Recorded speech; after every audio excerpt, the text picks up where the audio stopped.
बिस्मिल्लाह बिस्मिल्लाह। लोगों के पास जो इमामत का अकीदा है वो कहते हैं जी हमने उन्हें इमाम इसलिए बनाया कि हमने मर्जी से नहीं, जमहूर था, उस दौर के सुपीरियर लोग थे, उन्होंने कहा इसे बना लो तो हमने मान लिया।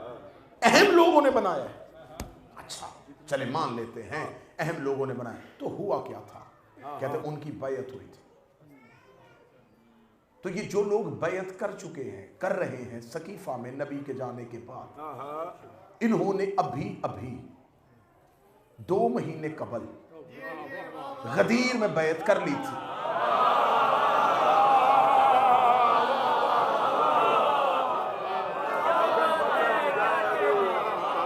मुझे आज क्योंकि 28 सफर सिर्फ इमाम हसन की शहादत नहीं है, रसूल खुदा की शहादत है, तो मुझे रसूल खुदा की जिंदगी के आखिरी अयाम की वो गुर्बत और वो हालात आपके सामने पढ़ने, इसी के अंदर माशाअल्लाह 40 साल मक्के के, 23 साल मदनी, इसमें आपको इस्लाम मिलेगा, रसूल के आखिरी 65 दिनों में आपको निफाक मिलेगा।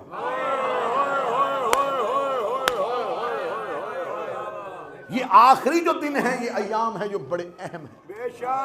इन अयाम के अंदर ही पूरी इस्लाम की फिलॉसफी इसके अंदर बंद है कि हुआ क्या था।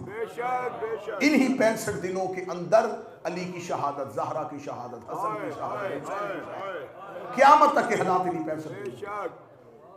अब हमने बतौर शिया इन 65 दिनों को हमने नजरअंदाज नहीं करना, हमें इस पे गुफ्तगू करना, हमें इन दिनों पे बात करनी कि जब रसूल खुदा ने गदीर में सिर्फ जुबानी नहीं फिजिकली तौर पे बैयत ली थी, बेशक बेशक माशाअल्लाह, और लोगों ने सिर्फ जुबानी अली की बैयत नहीं की थी, जिस्मानी तौर पे आके अली के हाथ पे हाथ रखा। तो जब ये बैयत हो चुकी थी और अली अभी जिंदा थे, और वो जो गदीर में बैत हुई थी वो नबी के कहने पे नहीं हुई,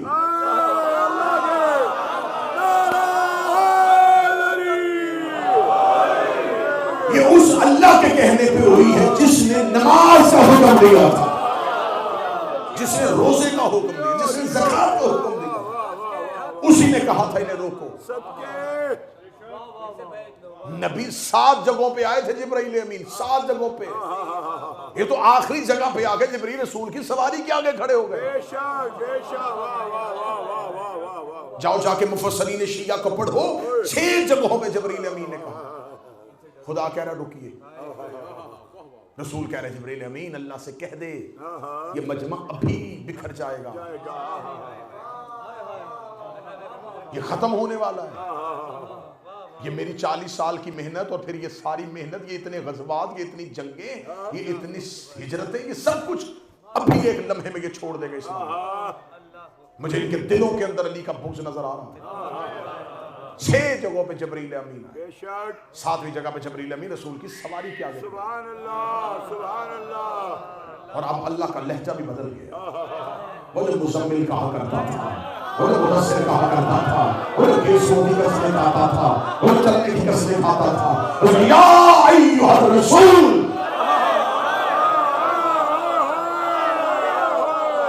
अब कोई लाभ नहीं, कोई प्यार नहीं, अब सीधा ओहदे से बुला। शाह मुज़म्मिल क्यों नहीं कहा, रसूल कह के बुलाया। अब रसूल कहूंगा तो फौरन पता चलेगा कि किस बात पे रिसालत मिली है। या अय्युहर रसूल बल्लिग मा उनज़िल इलैक, मनवाना ना, यही खौफ है ना तुम्हारे सामने कि इन्होंने नहीं मानना, मैंने बड़ी मुश्किल से तुझे मनवाया है, ये नहीं अली को मानेंगे। खुदा ने कहा तेरी ये परेशानी दूर किए दे, मनवाना, पहुंचा।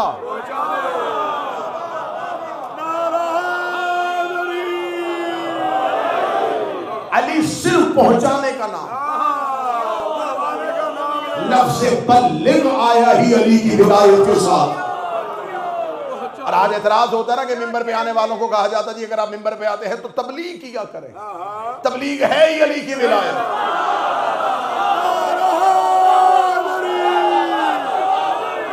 लफ्ज तबलीग कुरान में आया ही अली की विलायत के साथ। इससे पहले लफ्ज तबलीग है ही नहीं। नमाज के लिए बल्लिग नहीं कहा, रोजे के लिए बल्लिग नहीं कहा, ऑर्डर हुक्म कहे नहीं। जहां अली की बात आई बल्लिग तबलीग करें। हमारा काम है सिर्फ पहुंचाना। बिस्मिल्लाह बिस्मिल्लाह। बल्लिग पहुंचा दे इन्हें। रसूल ने बताया, खुदा कह रहा है इन लम तफअल, अगर ये किया ना गया, ये फिजिकली तौर पे ना किया गया, बिस्मिल्लाह ना बल्लगता रिसालत। रिसालत रसूल नहीं।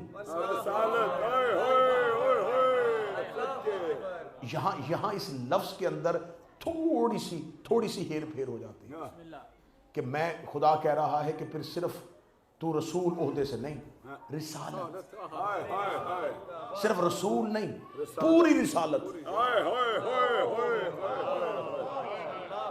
जितना सिलसिला रिसालत है ये गिर जाएगा। बेशक कोई रसूल भी फिर नहीं आया, कोई पैगाम भी नहीं आया, फिर जमीन पर मेरा पैगाम गया ही पूरा सिलसिला रिसालत खत्म हो जाएगा माशाल्लाह। अगर ये ना किया। अब फिजिकली तौर पर रसूल ने अली के हाथ पकड़ के बुलंद किया, 3.5 घंटे तपते हुए सहरा में खुतबा दिया। सुभान अल्लाह सुभान अल्लाह। शियों के पास गदीर है सिर्फ मन कुम तो मौला, ये नबी की तकरीर के आखिरी अल्फाज है।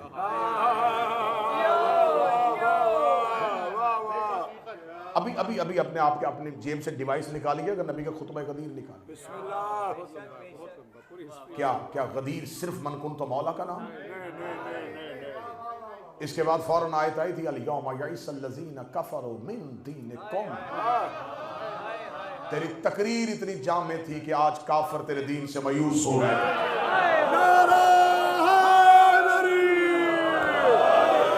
आज काफिर तेरे दीन से,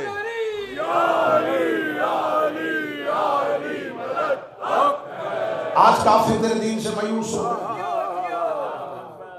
मैं इतने कैमरों की मौजूदगी में कह रहा हूं, अगर ये सिर्फ अली की मौलाइयत का ऐलान होता, काफिर कभी भी मायूस ना होगा। क्या काफिरों ने पहली मर्तबा रसूल की जुबान से अली का लफ्ज़ मौला सुना था? क्या इन्होंने पहली बार रसूल की जुबान से अली के फज़ाइल सुने थे?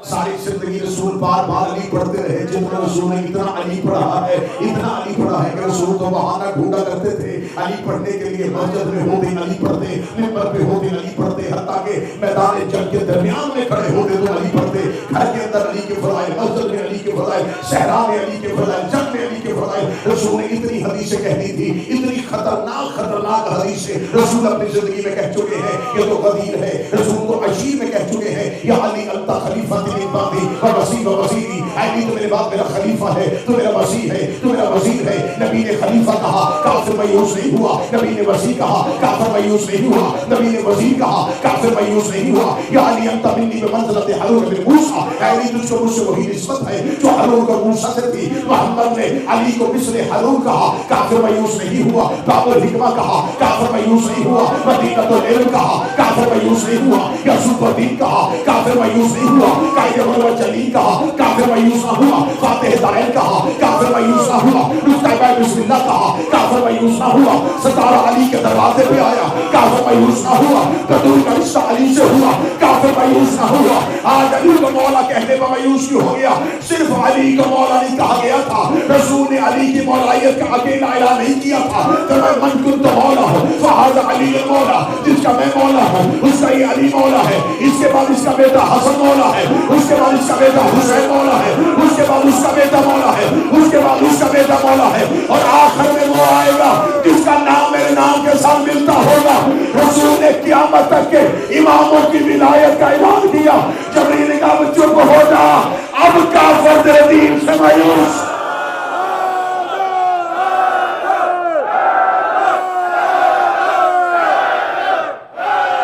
इसके अंदर चरचराहट है माइक के अंदर।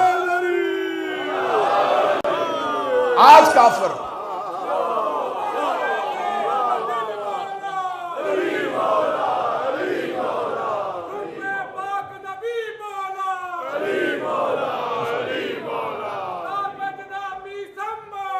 अली मौला।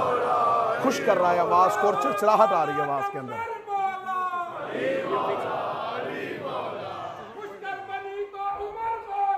अली मौला।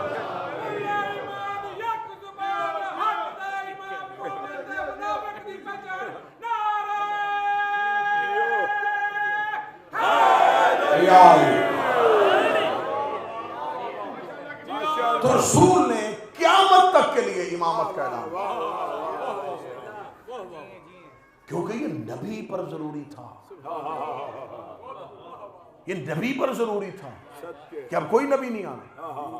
नबी के जाने के बाद नबूवत का सिलसिला बंद होना है, हिदायत का सिलसिला बंद नहीं होना। अब नबी पर वाजिब है कि वो क़यामत तक के लिए लोगों को बताए कि अल्लाह ने हिदायत का क्या प्रोग्राम बनाया। बेशक बेशक। मेरे बाद तुमने दीन कैसे लेना। नबी ने क़यामत तक का प्रोग्राम बताया। काफिर मायूस हो गए। बिस्मिल्लाह। क्यों क्यों कहना पड़ा अल्लाह को? क्योंकि हमारे पास तो वो वाक़यात भी पहुंचे कि इन्हें यकीन था कि नबी ने आखिरी इसी हज पे कोई ना कोई ऐलान करना है। हजूर मैं बड़ा छुपा हुआ, बड़ा ढका हुआ लफ्ज कहने लगा हूं, इसे ही समझ लीजिएगा। काफिरों का पुराना मजाज है, ये समझ जाया करते थे मोहम्मद क्या कहने वाले हैं और क्या लिखने वाले हैं।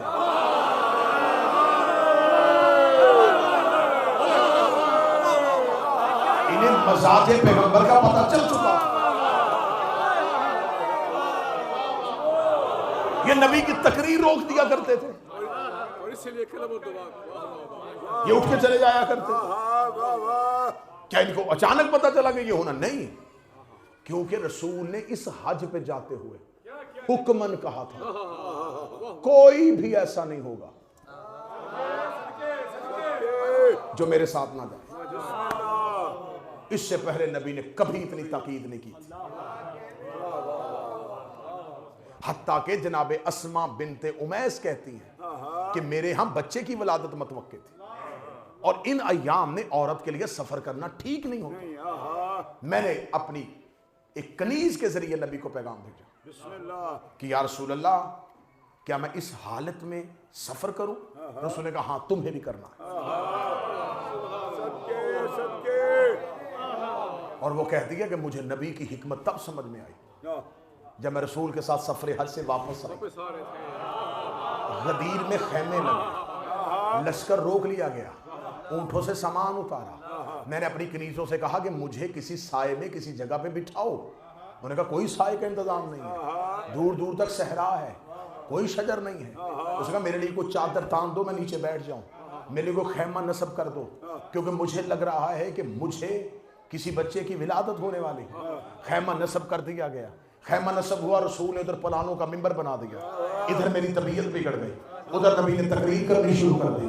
इधर बीवी कहती है मेरे यहाँ बच्चे की विलादत का वाक़ई हुई, इधर मेरे हाथ में बच्चा आया, उधर मदीन मिंबर पे नबी कहते हैं मन कुन तमौला फाज़ाइल मौला, कि मेरे हाथ के बच्चे के चेहरे पे हल्की सी मुस्कुराहट आई। ये वही बच्चा है जिसे ज़माना मोहम्मद बिन अबी बकर कह गया।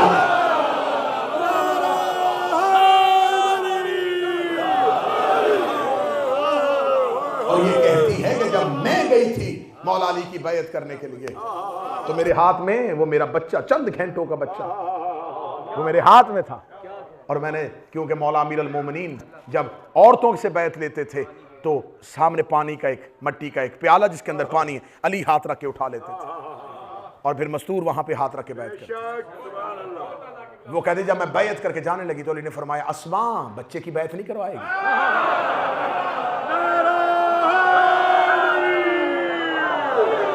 तो मैंने कहा या अमीर अल मोमिनीन, ये तो भी चंद घंटे का है। फरमाया क्या तूने नबी की हदीस नहीं, तकरीर नहीं सुनी? नबी ने फरमाया था सगीर वल कबीर, अली जैसे बड़े पे वाजिब है वैसे ही छोटे पे वाजिब। अब जब गदीर में ये बैत हो चुकी थी तो फिर अब मुसलमान के सामने दो रस्ते हैं कि गदीर के 2 महीने के अंदर दूसरी बैत मुसलमानों ने सकीफा में की। एक ये बैत हुई है, एक ये हुई है। ये रसूल ने ली है, बेशक, वाह वाह वाह वाह। ये एक सहाबी ने दूसरे सहाबी के लिए, ऐसे ही है, ऐसे ही है। इसमें कोई दो राय नहीं बेशक, कि मैं शिया किताब पढ़ रहा हूं। बेशक। इस्लाम के दामन में वाहद हदीस गदीर है जिसका 1.5 लाख रावी है।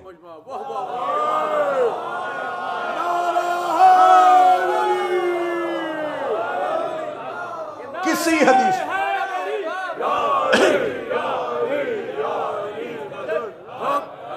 किसी हदीस को इतने रावी नसीब नहीं हुए जितने गदीर को हुए। गदीर में 1.5 लाख 1,80,000 सारे रावी, और इसमें किसी को कोई शक भी नहीं हुआ। इतनी मुसलसल हदीस है। अब यह भी अहले सुन्नत लिखा कि गदीर रसूल ने अली की बैत ली, सकीफा में एक सहाबी ने दूसरे की बैत कर, वो उठे और उठ के उसका हाथ बुलंद करके कहा, यह भी अहले सुन्नत तवारीख है कि हाथ बुलंद करके कहा कि नबी के जाने के बाद ये बुजुर्ग भी है, मोतबर भी है, मैं भी इसकी बैत करता हूँ, तुम भी इसकी बैत करो। अब 2 रस्तों में ये इतने कैमरे लगे, मैं पैगाम पहुंचाने लगा, 2 रस्तों में से एक रास्ता है। एक बैत गदीर में हुई है, एक सकीफा में, एक नबी की जिंदगी में हुई है, एक नबी के बाद हुई है, एक नबी ने पलानों के मिंबर पे करवाई है, एक सकीफा बनी सादा में हुई है, एक हाथ नबी ने बुलंद किया है और एक हाथ सहाबी ने बुलंद किया है। अब कुरान से हमें सिर्फ एक बात का जवाब ले दे कि कुरान में अतात नबी की वाजिब है या सहाबी की वाजिब है? अगर तो कुरान में अतात पैगंबर वाजिब है तो फिर नबी का बनाया इमाम ठीक। नबी ने बैत ली, सहाबी ने बैत। चले हजूर आप हमें ये बताएं, क्या बैत वोट का नाम है? नहीं। मैं इस कॉन्सेप्ट को क्लियर करना चाहता हूं, इस तसव्वुर को हमेशा हमेशा के लिए ठीक करना चाहता हूं, क्योंकि लफ्ज़ बैत हमारी जुबान का लफ्ज़ नहीं है। और हम जब गैर जुबान से वो लफ्ज़ आता है तो हम उसकी तशरीहात में नहीं जाते, हम उसे वैसे ही कबूल कर लेते। ये लफ्ज़ बैत जो है ये उर्दू डिक्शनरी का लफ्ज़ नहीं है, ये अरबिक है, ये अरबी से है। हम कहते बैत, हमारे यहाँ इसका तसव्वुर ये समझा जाता है किसी को मान लेना, किसी छोटे का किसी बड़े को मान लेना, ये बैत होता नहीं। लफ्ज़ बैत खरीदो फरोख्त का नाम है। बेशक, वाह वाह वाह वाह। ये लफ्ज़ बै जो है ये आपको जहां जहां भी इस्तेमाल होता हुआ नजर आएगा, ये ट्रेडिंग के लिए है, ये खरीदो फरोख्त के लिए। बेशक। और ये लफ्ज़ बैत जो है ये मुबाया से निकला है और ये बाब मुफाइला का वजन है। जैसे मुबाहिला, मुकातिला, मुनाजिरा, मुबाया। जैसे एक बंदा मुनाजरा नहीं कर सकता, उसके लिए 2 का होना जरूरी है। एक बंदा मुबाहिला नहीं कर सकता, 2 का होना जरूरी। एक बंदा मुकालिमा नहीं कर सकता, एक बंदा मुकातिला नहीं कर सकता, ऐसे एक बंदा मुबाया भी नहीं कर सकता। इसके लिए भी 2 लोगों का होना जरूरी, एक वो जिसकी बैत हो रही हो और एक वो जो बैत कर रहा। ये खरीदो फरोख्त है 2 लोगों के दरमियान। 2 लोग आपस में एक इस्लामिक ट्रेड करते हैं जिसका हुक्म अल्लाह ने दिया है, ये तुमने करनी ही करनी है। अब ये जो खरीद, अब इतना उजागर, इतना रोशन, इतना खुल जाएगा ये तसव्वुर कि इसके नीचे जितनी झाड़ पूंछ है ना वो सारी खत्म हो जाएगी। यकीन करें कि मैंने तारीख में बहुत से ऐसे वाकयात देखे जिनको जानबूझ के गर्द आलूद किया गया ताकि इसकी गर्द पे लोगों की नजरें रहें और नीचे गहराई में न जाए। ये बस झाड़ पूंछ आपको नजर आए, इसकी हकीकत तक आप न जाए। अब जी जितने सवाल है ना कि मौला अली ने बैत की थी कि नहीं की थी, इमाम हसन ने बैत की थी कि नहीं की थी, हुसैन से बैत क्यों मांगी गई थी, मामूर रशीद ने इमाम रज़ा से बैत क्यों करवाई थी, ये क्या हुआ था, वो क्या हुआ था, किसने जबरी बैत की थी, किसने तकैया में बैत की थी, ये सारे सवाल एक ही दलील के साथ ख़त्म होने वाले हैं।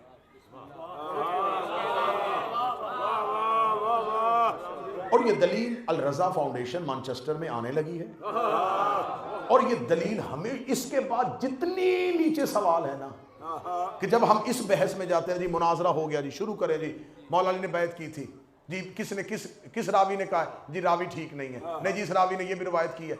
अब हम उलझ जाते हैं रवायत में, रवायत मुरसल है, मौजू है, शाज है, इस हदीस की सनद क्या है, ये कहां से आई है, ये वाकया हुआ था या नहीं हुआ। भाई क्यों नीचे जा रहे हो, इन बहसों में जा क्यों रहे हो, बेसिक कानून पे आओ बात करते हैं। बेशक बात करनी है ना कि बैत किसने किसकी की है, तो पहले बताओ बैत होती क्या है। बैत तो खरीदो फरोख्त है, तो कौन खरीदता है कौन बेचता है। सुना दाव बेशक ना देना, इस कॉन्सेप्ट को क्लियर करना। खरीदो फरोख्त, उलमा अहले तसन्नुन उठा लो, उलमा हदीस उठा लो, मुहद्दिसीन उठा लो, उन्होंने बैत के कॉन्सेप्ट में लिखा है कि बैत करने वाला जिसकी बैत करता है, क्योंकि अब लफ्ज़ बैत मजबूर कर रहा है, क्या बताना पड़ेगा कि क्या खरीदो फरोख्त हो रही है, क्या बेचा जा रहा है और क्या खरीदा जा रहा है। अब ये लफ्ज मजबूर कर रहा था और उन्होंने नीचे शरह लिखी कि जो बैत करता है वो 3 चीजें बेचता है, नफ्स, मिल्कियत, औलाद,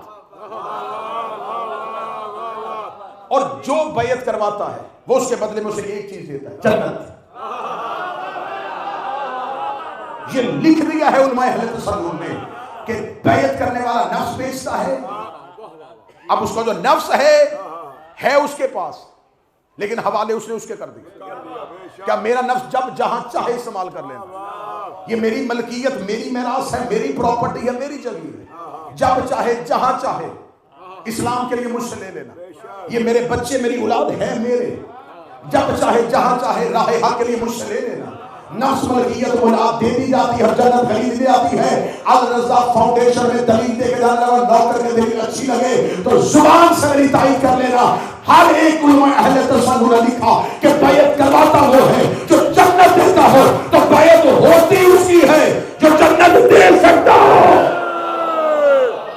अली हक, अली हक, अली हक, अली हक, अली हक, अली हक, नारा बैत मालिके जन्नत की होती है।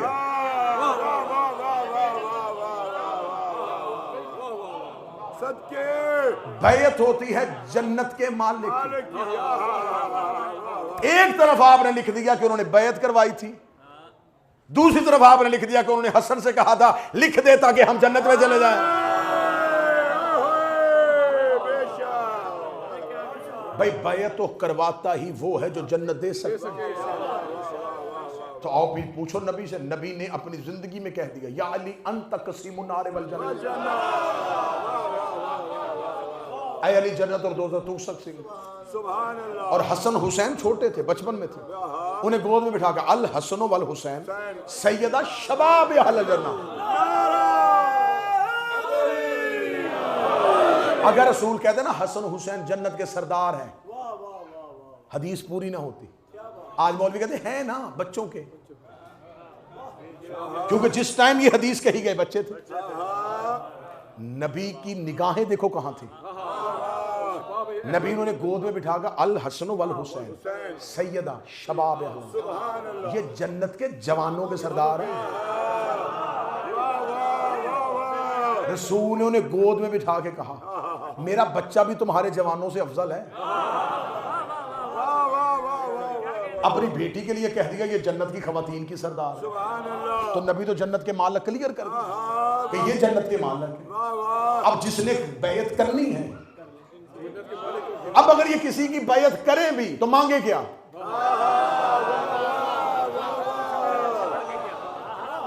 अब ये अगर किसी की बैत करें भी, अली किसी की बैत करे तो उसे क्या ले? जन्नत। वो तो नबी मालिक बना गए। सुभान अल्लाह। हसन किसी की बैत करे तो आगे से क्या ले? वो तो खुद मालिक है। अगला लफ्ज इससे ज्यादा खतरनाक आने लगा। सवाल बैत हमेशा के लिए दफन हो जाएगा। उलमाए अहले सुन्नत ने लिखा कि जो बैत करवाता है, जिससे बैत लेता है, उससे उसका नफ्स खरीदता है। अब अगर तुम कहोगे कि अली ने किसी की बैत कर ली थी तो इसका मतलब उसने अली का नफ्स खरीदा था, और खुदा कुरान में कहता है कि अली का नफ्स मैंने खरीद लिया था। हिजरत की रात अल्लाह ने अली का नफ्स खरीद लिया था। अब अली का नफ्स अली के पास है ही नहीं, वो तो अल्लाह ने खरीद लिया है। अब अगर कोई अली से बैत मांगेगा तो अली से बैत नहीं मांग रहा, अल्लाह से बैत मांग रहा।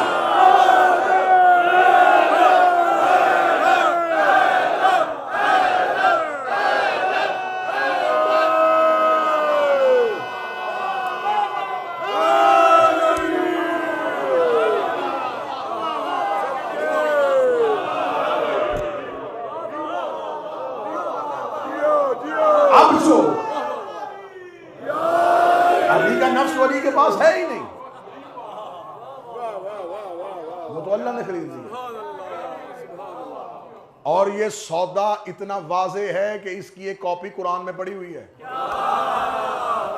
वाह मिनन्नास से मन यशरी नफ्सहु इब्तिगा मर्ज़तिल्लाह। अल्लाह कहता मैंने खरीद लिया, और इसने जब बेचा है तो नींद में दे दिया है।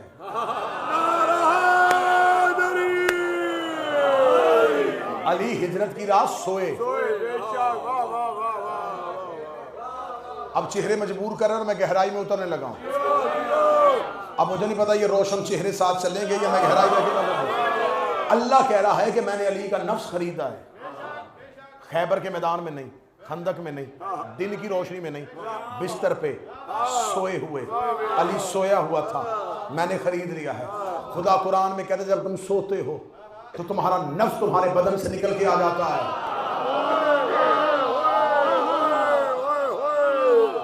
हम सोएं तो हमारा नफ्स हमारे कंट्रोल में नहीं होता।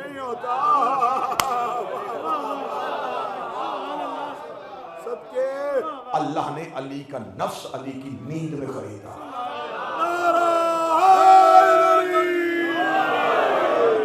अब नफ्स अली दे चुके हैं अल्लाह को। अब अली की अगर कोई बैत अली किसी की करेंगे तो उसे क्या देंगे? नफ्स, वो तो अल्लाह को दे दिया। मिल्कियत लेना चाहते हो अली से तो ये अमीर कायनात है। अब अगली गिरा में और सख्त देने लगा हूं कि सांस भी दुश्मन अहले बैत का नाम निकले। नफ्स बेचा जाता है, मिल्कियत बेची जाती है, औलाद बेची जाती है। तो अगर कोई अली से बैत मांगेगा तो अली से अली की औलाद लेगा। वो मुबाहले वाले दिन मोहम्मद ने ले ली, वो मुबाहले वाले दिन से नबी को ले चुका।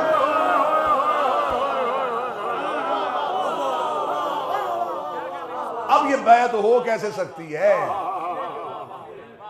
ना अली वो चीज खरीद सकता है, वो अली के पास पहले है, और जो अली ने बेचनी थी वो भी अली के पास नहीं है।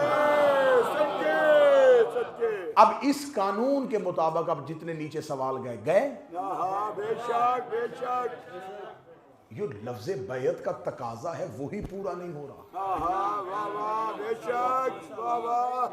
तो जब आपने कर ली थी गदीर में तो फिर आपने सकीफा में क्यों की? बेशक बेशक आप सवाल हम पे ना करें कि आपने इन्हें क्यों नहीं माना। आप हमें जवाब दे कि आपने इन्हें मानना क्यों? इतने सालों से हम मिंबर पे यही जवाब दिए जा रहे हैं, नहीं नहीं नहीं नहीं हम भी मानते हैं, हम भी मानते हैं। भाई आप हमें ना मनवाएं, आप हमें ये बताएं कि आपने इन्हें क्यों माना। आप हमें मनवा रहे हैं, हम आपको बचा रहे हैं। आप कह रहे हैं कि आप इन्हें माने, हम पूछ रहे हैं कि आपने क्यों माना। बेशक जब रसूल गदीर में अली की इमामत का ऐलान कर दिया था तो आपने क्यों इन्हें खलीफा बनाया? आपने क्यों इन्हें इमाम बनाया? आपने गलती क्यों की? हम रास्ते में हैं। शिया आपसे नहीं टूट के बने।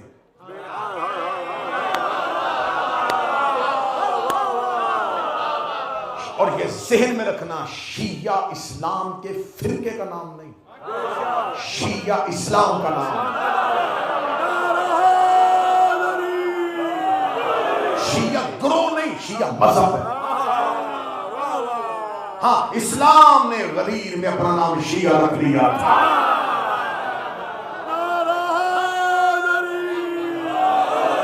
हम तो सिराते मुस्तकीम पे खड़े, हम तो उसी रास्ते पे खड़े।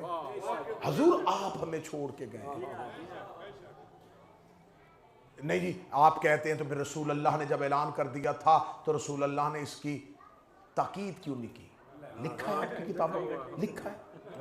मैं बस इसके बाद इंशाल्लाह इसी मौजू को आगे बढ़ाऊंगा और बहुत से तरीकी हकाइक आपके साथ, इमाम हसन का दौर आपके सामने पढ़ूंगा, इमाम हुसैन अलैहिस्सलाम, और फिर आइमा की जिंदगी आपके सामने आएगी। कहते जी रसूल अल्लाह ने बाकायदा तौर पे इस पे ताकीद क्यों नहीं की? ताकीद की रसूल ने अपनी आखिरी सोमवार को जुमेरात वाली शब जो है उस दिन रसूल कह रहे हैं हुजरे में कि मुझे कागज कलम दो, मैं तुम्हें लिखवा दूं। तो जब रसूल कह रहे थे तो रसूल ने क्या कहा था? इतनी ये वाज़ेह हदीस है कि मैं इसका आधा हिस्सा पढ़ूंगा, आधा आप पढ़ देंगे। रसूल ने कहा मुझे कोई कागज कलम दो ताकि मैं कुछ ऐसा लिख दो तुम मेरे बाद, सुनिए सुनिए, ताकि तुम मेरे बाद गुमराह ना हो जाओ। अब मैंने सिर्फ ताके कहा था और गुमराह वाला लफ्ज आपने इस्तेमाल किया, क्योंकि आपने बताया कि हमने ये इतनी दफा सुना हुआ है कि हमें पता है कि रसूल ने यही कहा था और बिल्कुल यही कहा था और ये बिल्कुल ऐसा ही लिखा हुआ। बिस्मिल्लाह। अब जी रसूल ने कब कहा था? अपने आखिरी अयाम के 3 दिन पहले, शहादत से 3 दिन पहले, बिस्मिल्लाह, ताकि तुम मेरे बाद गुमराह ना हो ना हो जाओ। ये हदीस सही बुखारी में 7 जगहों पे लिखी हुई है। मुख्तलिफ रावियों ने इसे 7 जगहों पे रवायत किया। अब रसूल ने कहा था तुम मेरे बाद गुमराह ना हो। इल्म कलाम का असूल है कि इशारा तब किया जाता है जब मुशारे अलैह मौजूद हो।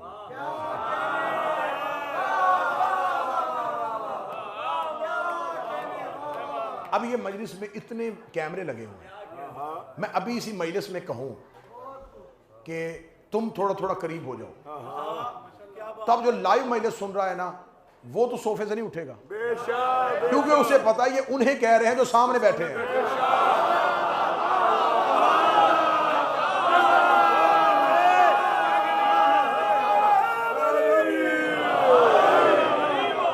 अब ये मजलिस जो भी सुनेगा 50 साल बाद सुनेगा, मैं कहूं ये तुम हाथ खड़े करो और 50 साल के बाद कोई खड़े करे, उसको पता नहीं नहीं नहीं, क्योंकि ये उस लम्हे उन्हें कह रहा था जो इसके सामने बैठे थे। रसूल कहे तुम गुमराह ना हो जाना।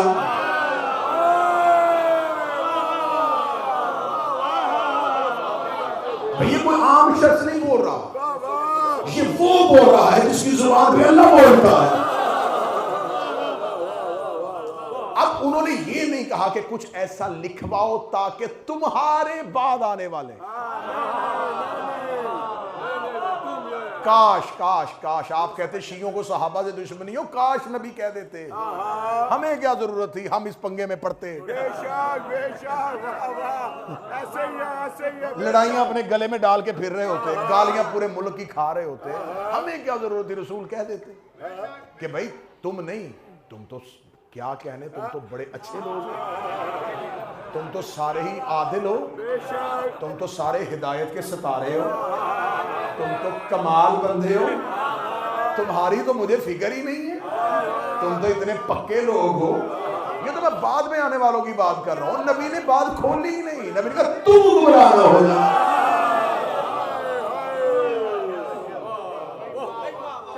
और जब ये बात हो रही थी, ये बात किसी सहरा में नहीं हो रही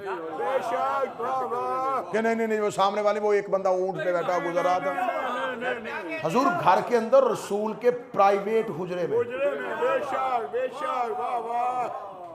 बाहर वाले गेस्ट ड्राइंग रूम में होते हैं, हुजरे में घर के अंदर बेडरूम में स्पेशल लोग आते हैं फैमिली के।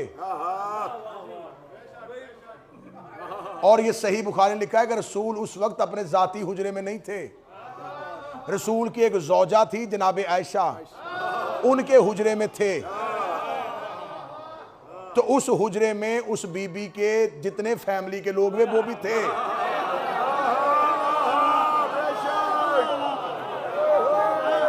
अगर आप परेशान हैं कि मैं बात खोल रहा हूं तो मैं सही बुखारी खोल रहा हूं ना।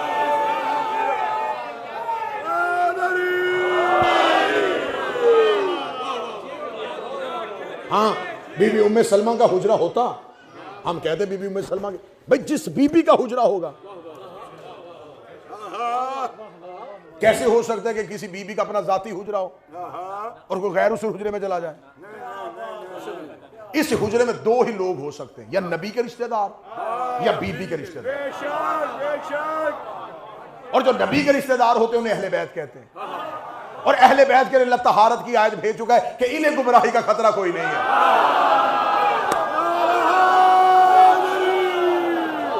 क्योंकि गुमराही रिस है, रिस है ना, नापाकी है और वो दूर है।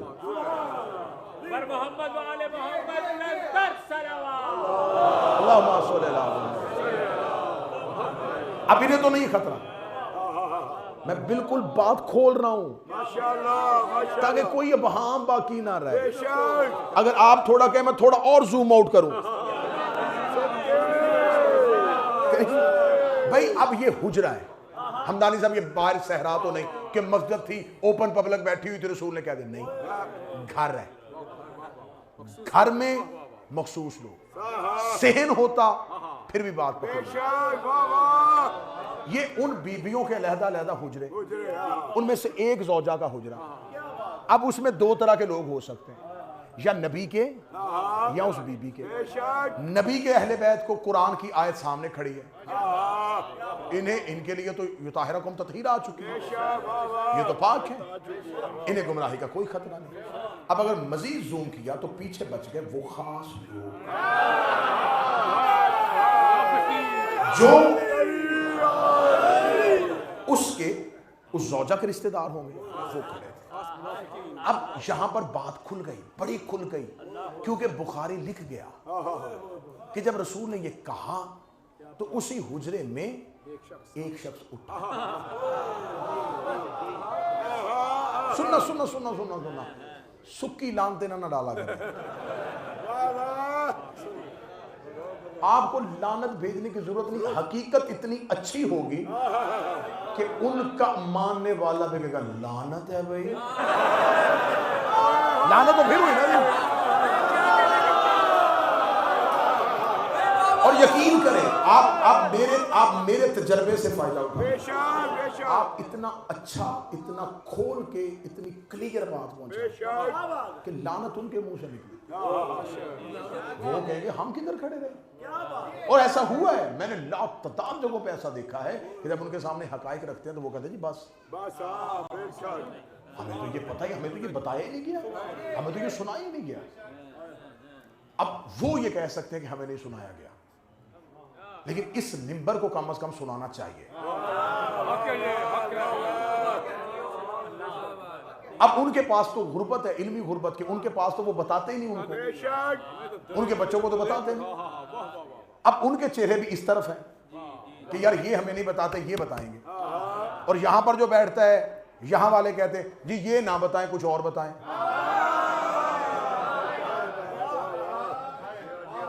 और जो इस्लाह करता है ना, वो उसके पास एक ही जुमला है, हमारे अपनों के फजाइल खत्म नहीं होते, हमें जरूरत क्या है उनके नाम लेने की। ये इस्लाह मैंने इतनी सुनी है, इतनी सुनी है, इतनी सुनी है कि जी हमें जरूरत ही नहीं, छोड़ा करें जी, हमें जरूरत ही नहीं, हमारे आइमा के फजाइल ही खत्म नहीं होते।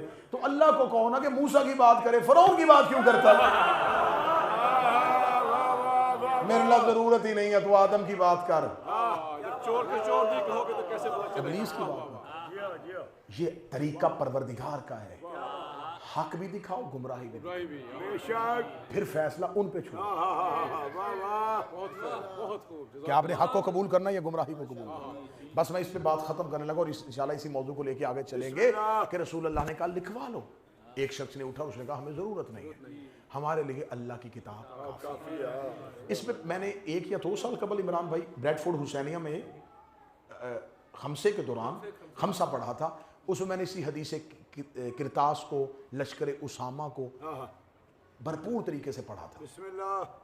और फिर मेरी उसी मजलिस के क्लिप लेके एक पाकिस्तान के एक मौलाना है, उसने मेरे को पहले क्लिप चलाया उसी मजलिस का, ब्रैडफोर्ड हुसैनिया का। उसने कहा ये देखें, ये कह रहा है कि रसूल ने कहा लिखवा लो, और एक शख्स ने कहा, एक सहाबी ने कहा कि मैं नहीं लिखने दूंगा।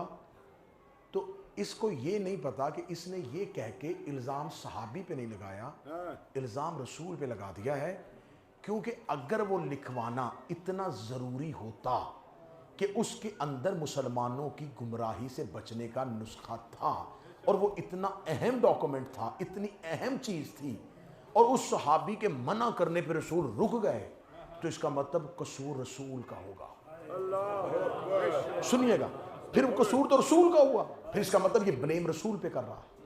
या फिर ये माने कि इतनी अहम चीज और नबी ने अपने ओहदे का ख्याल ही नहीं किया, और अल्लाह ने कहा था कि कह दे, और उस बंदे ने कहा नहीं लिखवाना, और रसूल ने नहीं लिखवाया। ये ड्यूटी रसूल की थी लिखवाना, नहीं वो बंदा लिखवा रहा था फिर भी लिखवाते। आगे बैठे हुए बंदों ने कहा क्या कहने, मुंह तोड़ के रख दिया जी आपने शिया खतीब का। उसने कहा फिर दूसरा हल यही निकलेगा जनाब कि या तो वो बंदा इतना अहम था कि उसने कहा नहीं लिखवाना, और उसकी नहीं में रसूल चुप हो गए। तो शियो या फिर उस बंदे को अहम समझो कि वो बंदा इतना अहम था कि उसने नबी से कहा लिखवाने की जरूरत नहीं है, और अल्लाह ने कहा फिर जब इसने नहीं कह दिया तो अब ना लिखवाना, या फिर ये मानो कि वो पैगाम इतना जरूरी नहीं था। बात तो आई। बेशक अब गेंद आ गई हमारे कोर्ट में, अब हमने फेंकनी है वापस। तो मैंने फिर उसको फेंक दिया, मैं उसको दोहराने लगा। मैंने फौरन गुफ्तगू रिकॉर्ड करवाई कि आपको किसने कहा है कि नबी ने नहीं लिखवाया था? ये आप तक किसने बात पहुंचाई है कि नबी ने लिखवाया? लिखवा दिया था उसी लम्हे, उसी 1 मिनट के अंदर, उसी सेकंड में, उसी बात के अंदर लिखवा दिया था। पूरा तजस्सुस पैदा कर दिया कि भाई लिखवाया है नबी ने, लिखवाया है, लिखवाया है। मैं तुम्हें कह रहा हूं नबी ने लिखवाया है। नबी ने कहा था मैं तुम्हें लिख के दूंगा कि तुम गुमराह ना होगे। जिसका लिखना था वही बंदा उठ के खड़ा हो गया कि हमें लिखवाने की जरूरत नहीं है। नबी ने कहा जो लिखवाना था वो लिखा दिया है, अब मैंने गुमराही दिखा दी है। इसका मतलब उसका उठना ही मोहम्मद का लिखना था।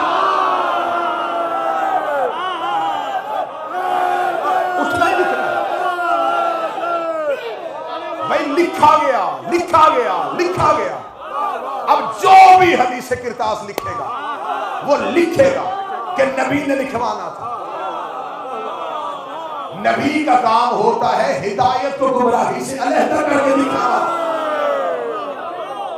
बस नबी अपने आखिरी दिनों में काम मुकम्मल कर गए। आखिरी पैगाम है आखिरी तकरीर का, और यही शिया मजहब है। नबी कोई काम जमीन पे अधूरा छोड़ के नहीं गए।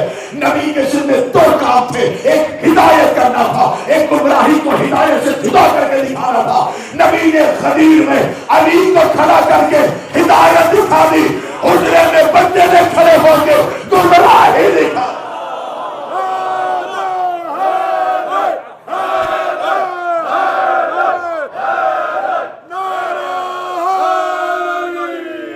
अब फैसला अवाम पे, अब फैसला अवाम पे है।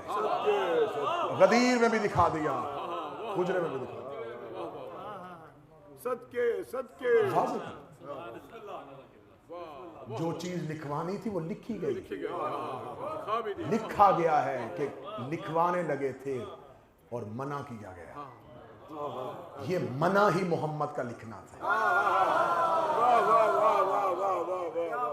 ये बिल्कुल ऐसे ही था। अल्लाह ने कहा करो आदम को सजदा, एक ने कहा नहीं करना।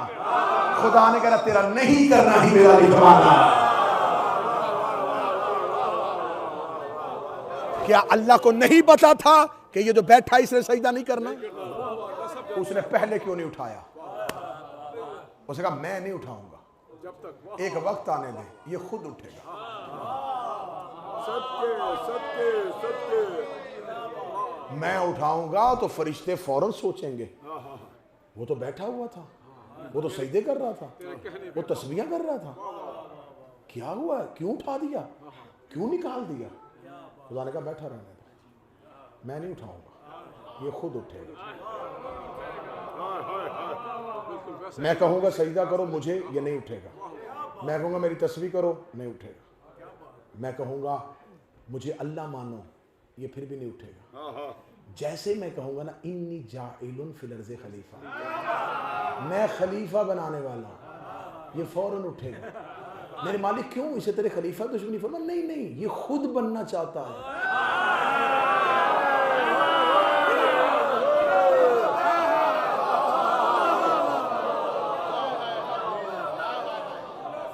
मेरे पास 5वें इमाम की एक हदीस है। 5वें इमाम से एक बंदे ने पूछा कि मेरे मौला शैतान ने इबादत तो की थी? फरमाया हाँ की थी। उसका इनकार आखिर में किया, पहले इबादत की, इनकार के बाद उसने कोई नहीं की, पहले तो की ना। और उस इबादत में उसने इनकार भी नहीं किया था। और अल्लाह आदल है, वो उसे उसके किसी सजदे का अजर नहीं देगा। कितना वाज़ेह, कितना अच्छा सवाल है कि उसने इबादत जब वो कर रहा था तब तो उसके ज़हन में कोई फतूर नहीं था ना, वो तो बिल्कुल प्योर इबादत कर रहा था। इनकार किया, उसके बाद उसने नहीं की, लेकिन जो पिछली है वो ज़ाया हो गई। वो फायदा नहीं देगी। इमाम का कितना खुला हुआ जवाब था। और मंतूक के इमाम भी समझ लेना और मफहूम इमाम भी समझ लेना कि इमाम कह किसको रहे हैं और पहुंचा कहां रहे हैं। इमाम ने कहा वो बिल्कुल वही लफ्ज पढ़ा, उस बदबख्त ने इबादत अल्लाह को मबरूर समझ के नहीं, खिलाफत के लालच में की थी।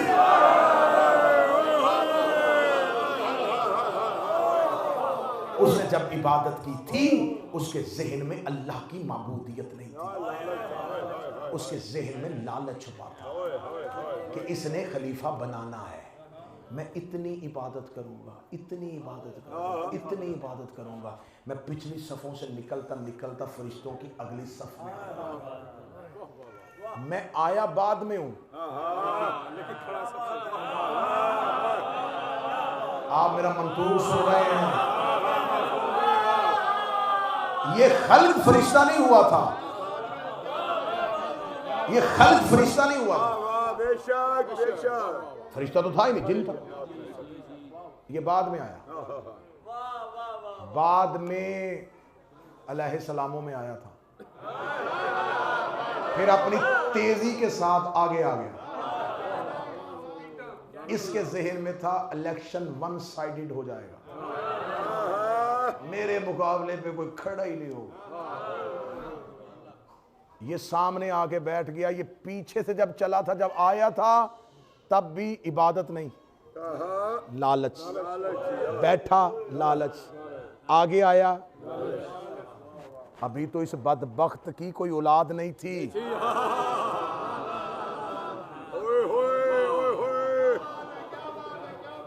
वरना बंदों से लालच इससे अगले फैसले भी करवा देता है।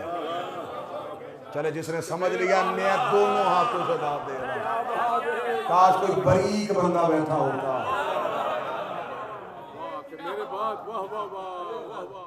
हाँ, बंदों के लालच होता है ना, लालच में बंदे रिश्तेदारियां भी कारी लेते हैं। क्या बात है, क्या बात है। ओए हर रिश्ता मोहब्बत में नहीं दिया जाता।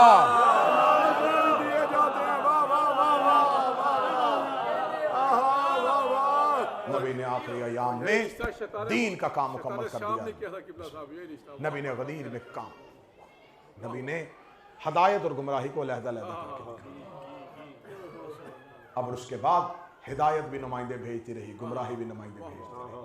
हर दौर के गुमराह ने हर दौर के हादी से बैयत का मुतालबा किया, लेकिन हिदायत कैसे बिकती, वो गुमराही के हाथों में बैयत कैसे करती। कल की पूरी मजलिस होगी लफ्ज़ सुल्ह पे। बिस्मिल्लाह कि क्या थे इमाम हसन, क्योंकि मुझे आज रसूल खुदा पे बात करनी थी। ताबूत है इमाम हसन का, बिस्मिल्लाह। ज़हरा के घर से एक जनाजा नहीं उठा।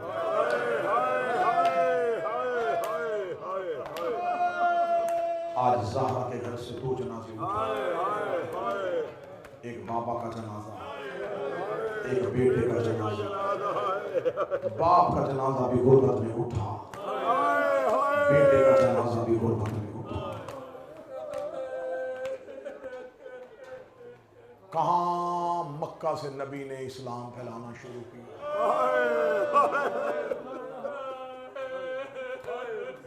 बचपन से नबी पे कातलाना हमले होते रहे। मक्का में नबी पे कातलाना हमले,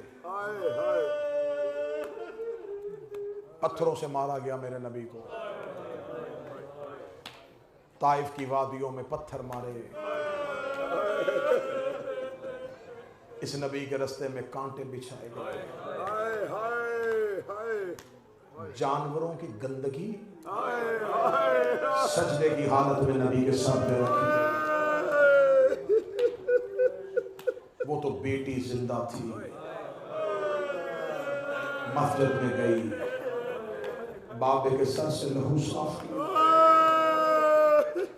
बाप का बाजू पकड़ के आ गई। मक्का के मुशरिक नबी की जान के दुश्मन थे, लेकिन जैसे ही ज़हरा को आते देखा, मक्का के लोगों ने, किताबें कहती हैं कि अपने चेहरे कपड़ों में लपेटे और दौड़े वहां से। क्यों? ज़हरा का खौफ नहीं, किस डर से गए थे?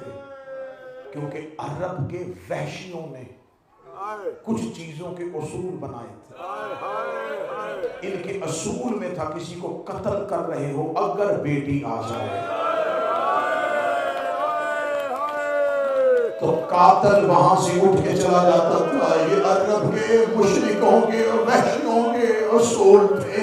जनाब ज़हरा गई हैं, इन्होंने मुस्तफ़ा को खून में लतबंद छोड़ा और वहां से चले गए। बस